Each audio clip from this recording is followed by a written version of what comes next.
'Twas the Night Before Christmas by Clement Moore and illustrated by David Cutting.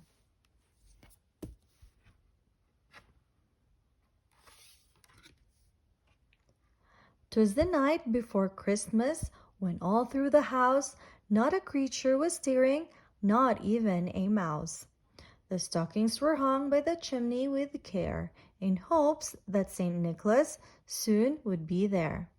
The children were nestled all snug in their beds, while visions of sugar plums danced in their heads. And Mamma, in her kerchief, and I, in my cap, had just settled our brains for a long winter's nap.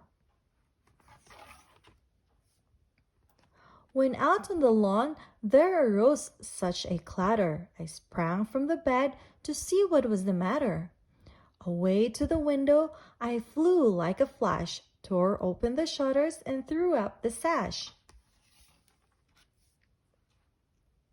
The moon on the breast of the new fallen snow gave the luster of midday to objects below, when what to my wondering eyes should appear but a miniature sleigh and 8 tiny reindeer, with a little old driver so lively and quick, I knew in a moment it must be Saint Nick.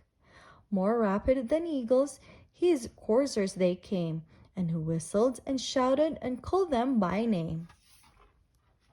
Now Dasher, now Dancer, now Prancer and Vixen, on Comet, on Cupid, on Dunder and Blitzen, to the top of the porch, to the top of the wall. Now dash away, dash away, dash away all!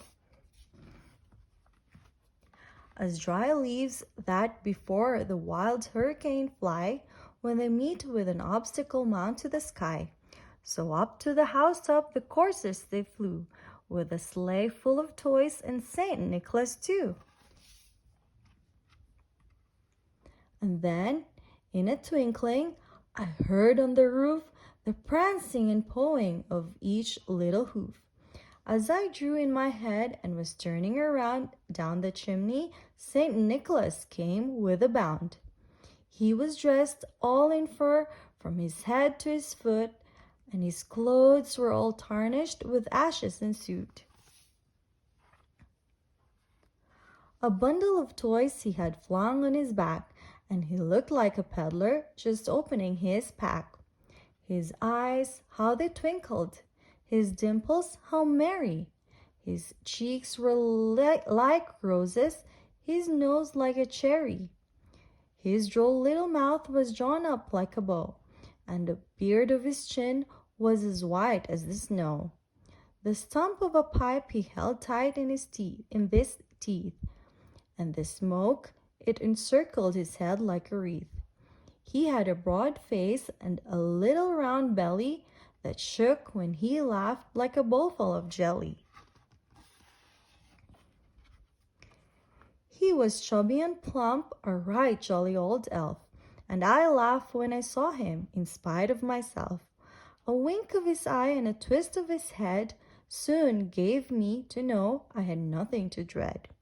He spoke not a word, but went straight to his work, and filled all the stockings, then turned with a jerk, and laying his finger aside of his nose, and giving a nod up the chimney, he rose.